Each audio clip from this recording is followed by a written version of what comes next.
ایک پیپر وہ ہے جس کی ڈیٹ پتہ نہیں، وہ آج بھی ہو سکتا ہے، اور وہ ایگزام ہے قبر کا ایگزام. ہر بندے نے دینا ہے. 3 سوال ہوں گے. دنیا کے سوال ڈھونڈنے کے لیے گیس پیپر ڈھونڈ رہے ہیں.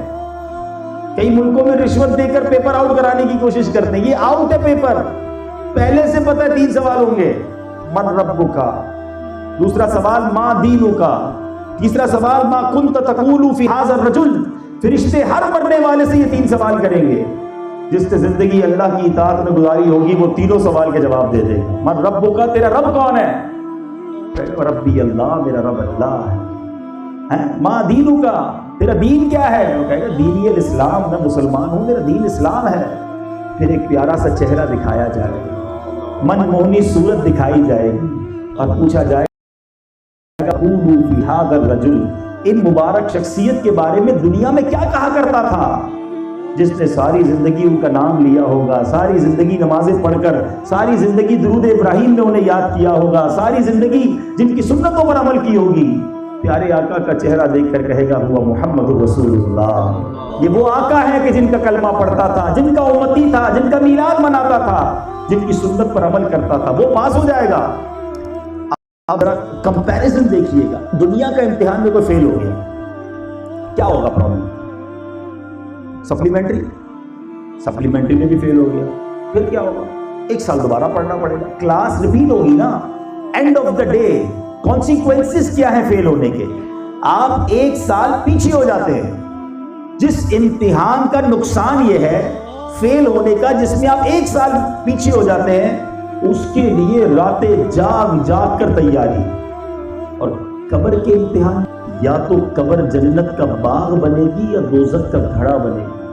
یا کامیاب ہوگا یا شدید ناکام ہوگا. یا تو پاس ہو جائے گا اور پاس ہوتے ہی جنت کی کھڑکی کھول دی جائے گی، اور یا تو فیل ہوگا تو قبر میں آگ بھڑکا دی جائے گی. اس کی تیاری زیادہ ہے، کرنی چاہیے اس کی. تیسری بات، آپ اور میں امتحان دے دیں، مہینوں لگتے ہیں رزلٹ آنے میں. ادھر دین اینڈ دیئر ڈیسیژن ہے، اسی وقت فیصلہ ہوگا. فرشتے سوال کریں گے اور جس نے صحیح جواب دیا اس کی قبر جنت کا باغ ہو جائے گی. سچ بتاؤ، ریئلسٹک ہو کے بتاؤ کہ کس امتحان کی فکر زیادہ ہونی چاہیے؟ وہ امتحان جس کی ڈیٹ ہی پتہ نہیں ہے. وہ آج بھی ہو سکتا ہے. پریپریشن تو ہونی چاہیے نا. کیا قبر میں جا کر فرشتوں کو یہ کہیں گے کہ میں تو جوان تھا، ابھی تو میں یونیورسٹی پڑھ رہا تھا، مجھے کیا پتا قبر میں آنا پڑ جائے گا، تو میں پہلے تو اس کی تیاری کرنے جاؤں پھر میرا ایگزام لیں؟ ایسا تو نہیں ہوگا. ایک یہ امتحان ہے اور ایک قیامت کے دن بھی امتحان ہے. نبی پاک فرماتے ہیں، حدیث پاک کا مضمون ہے کہ بندہ اس وقت تک قدم نہیں اٹھا سکے گا، قیامت کے دن اس وقت تک ایک اسٹیپ فارورڈ بھی نہیں کر سکے گا جب تک ان 5 سوالوں کے جواب نہ دے دے. یہ پیپر بھی آؤٹ ہے. تو اب پہلا سوال ہوگا، عمر کس کام میں صرف کی، زندگی کیسے گزاری؟ یہ پہلا سوال ہوگا قیامت کے دن. کیسے جواب دے گا کوئی کہ میں نے شراب پی کر گزاری، میں نے جوئے کھیل کر گزاری، میں نے فلمیں ڈراموں میں گزاری، میں نے تو بڑی عیاشی کی لائف گزاری؟ یہ جواب بنے گا. سیکنڈ، ایک سیپریٹ کوسچن ہوگا، جوانی کس کام میں صرف؟ جوانی کا ایک الگ کوسچن ہے قیامت. حالانکہ عمر کا سوال ہو گیا، مگر اسپیشلی یاد رکھو، لوگ کہتے ہیں نا جوانی میں چیلنجنگ ہوتی ہے لائف. واقعی چیلنجنگ ہے. آؤ نا چیلنج دو شیطان کو کہ اے شیطان، تو جتنا چاہے مجھے بہکا لے، میں رحمان کا بندہ ہوں، تیرا بندہ نہیں. اور شیطان کو جو جوان چیلنج کرتا ہے وہ اللہ کی بارگاہ میں بڑا مقبول ہے. جوانی کی توبہ کو ولیوں کا شیوا کہا گیا. تو بہرحال جوانی کس کام میں صرف کی؟ تو لوگ ملتے بھی ہمیں کہتے ہیں یار جوانی میں تو عیش کر لینے، پھر بڑھاپے میں میں نے اللہ اللہ ہی کرنا ہے، اور کیا کرنا ہے، بڑھاپے میں میں نے نمازیں ہی پڑھنی ہے. تو بڑھاپے تک پہنچنے کی گارنٹی ہے آپ کے پاس؟ تو پہلے یہ بتا دیجیے. کیا جوان نہیں مرتے دیکھے آپ نے؟ کس طرح اچانک دنیا سے کوئی چلا جاتا ہے. نمبر 3، تیسرا سوال ہوگا، مال کہاں سے کمایا، اگلا کدھر خرچ کیا. اور پھر ایک سوال ہوگا، اپنے علم پر کہاں تک عمل کیا. میں نے آپ کو 8 سوال بتائے صرف، جس میں قبر کا امتحان، قیامت کا امتحان بھی ہوگا. 8 سوال کی تیاری کر لو. Your paper is out. کسی بھی ٹائم وہ امتحان ہو سکتا ہے. اس کی تیاری میں لائف گزاریں پلیز. اور دعوت اسلامی آپ کو یہ آپشن دیتی ہے. ہمارے پاس بزنس کمیونٹی کے لوگ بھی ہیں, ہمارے پاس اسٹوڈنٹس بھی آتے ہیں, ہمارے پاس ججز آتے ہیں, لائرز آتے ہیں, ڈاکٹرز آتے ہیں. ہم سب کو یہ کہتے ہیں کہ جو بھی آپ کا لائف ہے, جو بھی آپ کا جاب ہے, کیپ گوئنگ, مگر اسی کے اندر اس کو ماڈیفائی کریں اور اتنا خوبصورت بنائیں کہ دنیا بھی اچھی ہو جائے اور آخرت بھی اچھی ہو. میں پرسنلی یہ فیل کرتا ہوں کہ جس کو اللہ نے لاکھوں لوگوں سے اچھا بنایا, لاکھوں لوگوں سے اچھی لائف عطا کر دی ہے, اور اس کو کھانے پینے کی بھی اتنی پرابلم نہیں ہے, بڑا لگژری اس کا گھر ہے, سچ بتاؤ اس کو قبر کی فکر زیادہ نہیں کرنی چاہیے کہ یار اللہ نے لائف تو اچھی کر دی ہے, قبر اچھی رہے گی کہ نہیں. ادھر ریلیکس والی لائف ہے, ادھر مار نہ پڑے, ادھر پرابلم نہیں ہے کہیں ادھر کیڑے نہ پڑ جائیں. اس کو تو زیادہ فکر کرنی چاہیے کہ اللہ نے دنیا اچھی کر دی, اب میں اپنی آخرت بھی اچھی کروں. مثال کے طور پہ اب میں آپ کو ایک حکایت کے ذریعے ایک بات سمجھاتا ہوں. ہے یہ باقاعدہ حکایت ہے کہ one of the beautiful lesson. ایک کنگڈم تھا, ایک بادشاہ تھا, اور اس نے ایک کمپٹیشن کروایا. Who is the biggest fool of our country. ہمارے ملک میں سب سے بڑا بے وقوف کون؟ بڑا عجیب مقابلہ.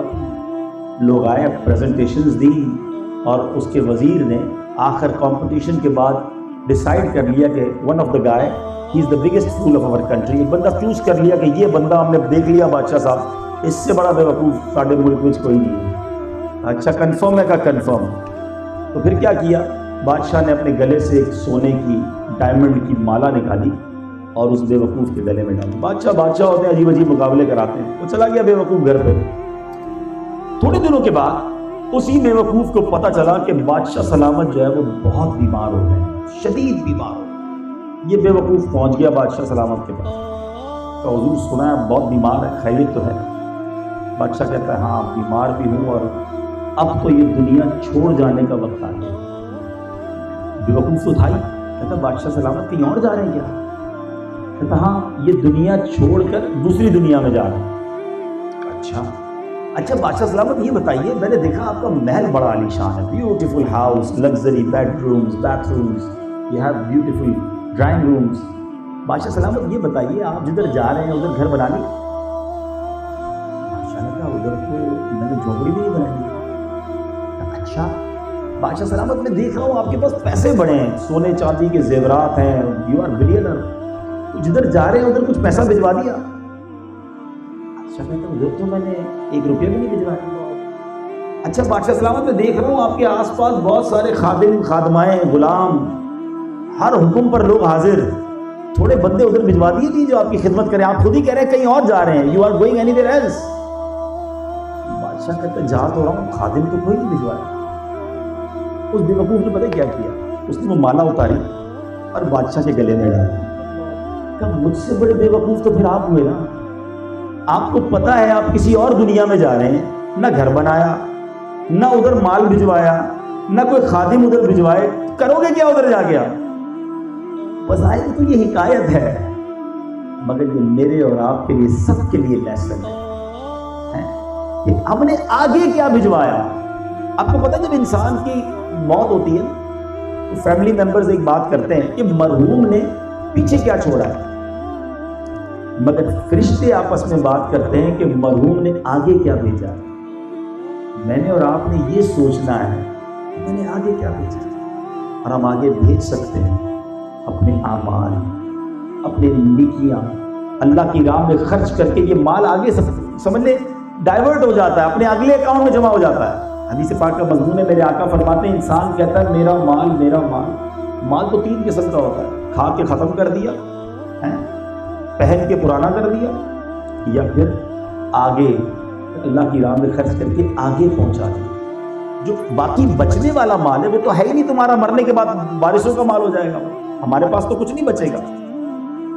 تو اے میرے پیارے اسلامی بھائی, میں ان شارٹ صرف یہی سمجھانے آیا, یہی عرض کرنے آیا کہ پلیز دنیا میں اتنا مگن نہ ہو جائیے کہ آخرت بھلا بیٹھے. ہم مسلمان ہیں, فرق ہے مسلمان اور غیر مسلم. ہمارا دوسری زندگی پر ایمان ہے, مرنے کے بعد والی زندگی پر ہمارا بلیف ہے, اور وہ لائف اس لائف سے زیادہ امپورٹنٹ ہے, کیونکہ دنیا تو ایک مختصر اسٹے ہے, 60 ایئرز, 70 ایئرز, 100 ایئرز, پھر تو جانا ہے نا. قبر میں کتنے سال رہیں گے؟ آپ تو کیلکولیٹڈ لوگ ہیں، مجھے بتائیں ایک شخص کو 100 سال کا ہی گزارنے ہیں، وہ بھی اللہ تعالیٰ کرم کر دے، ماں باپ کی دعا لگ جائے، گارنٹی تو ایک دن کی نہیں ہے، لیکن چلے مان لیا آپ 100 سال جئیں گے، اللہ نیکیوں والی صحت والی ہم سب کو طویل زندگی دے. End of the day we have to گو.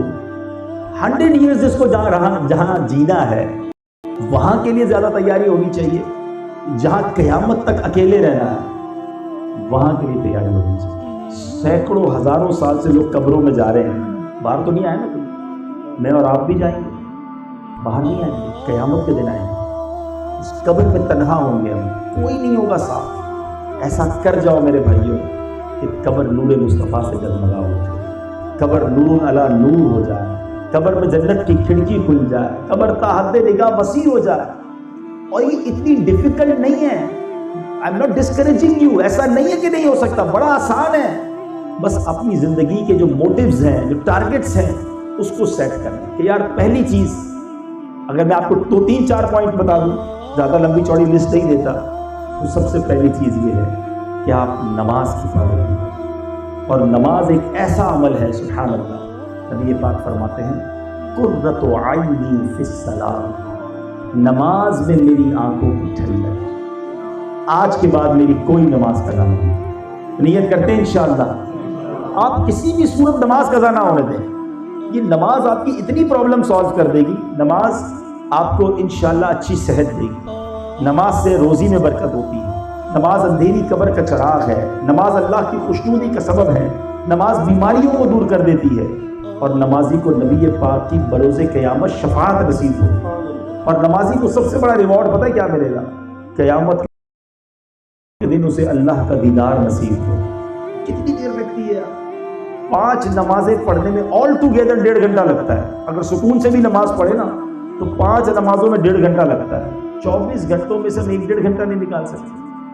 تو پلیز اگر آج یہ بات آپ کو سمجھ آ رہی ہے کہ دنیا کی اسٹڈیز، دنیا کا ایگزام اپنی جگہ، ایک بڑا ایگزام سب نے دینا ہے، اور اس کی تیاری کا زبردست ایک ٹول جو ہے وہ 5 وقت کی نماز ہے.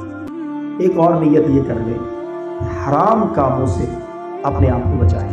حرام دیکھنے سے، حرام سننے سے، حرام بولنے سے، ان چیزوں سے بچیں گے تو انشاءاللہ دل میں نور پیدا ہونے لگے گا. اور آپ خود بھی سمجھتے ہیں ہماری میموری یا ہماری جو جس کو آپ کہیں کہ سوچنے سمجھنے کی صلاحیت ہے وہ ایک محدود ہے. اسی میں بہت ساری چیزیں ڈال لیں تو پھر پڑھائی میں دل نہیں لگتا، پھر دماغ کہیں اور چلا جاتا ہے.